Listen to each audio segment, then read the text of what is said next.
Assalamu alaikum wa rahmatullahi wa barakatuh. ကျွန်တော်ဒီကနေ့ပြောပြချင်တာကတော့မိတ်ဆွေတို့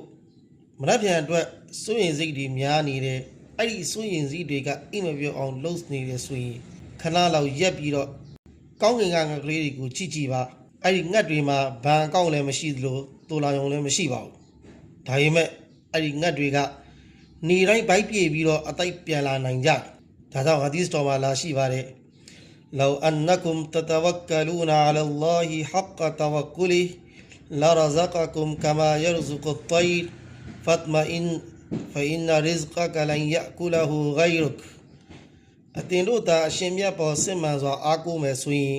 ငါကလေးတွေရိတ်ခါပေးသလိုအရှင်မြတ်ကအတင်တို့ကိုလည်းရိတ်ခါပေးမှာပါဒါကြောင့်စိတ်အေးထားပါအတင်အတွက်သတ်မှတ်ထားတဲ့ရိတ်ခါကိုတခြားဘယ်သူကမှလူယူစားတောက်လို့မရနိုင်ကြောင်းတမန်တော်မြတ်ဆလ္လာလာဟူအလိုင်ဟီဝါဆလမ်ကမိန့်ကြားခဲ့ပါတယ်အဲ့တော့မိတ်ဆွေတို့ခင်ဗျားရဲ့တာဝန်ကအစွမ်းကုန်စူးစမ်းရမှာပါပေးဖို့ကအရှင်မြတ်ကတာဝန်ပါငှက်ကလေးတွေကိုတော့မေ့လျော်ခြင်းမရှိတဲ့အရှင်မြတ်ကအမြင့်မြတ်ဆုံးဖန်ဆင်းငံဖြစ်တဲ့ခင်ဗျားကိုပြစ်ပယ်ထားလိမ့်မယ်လို့ဘရောမှမတွေးမိပါစေနဲ့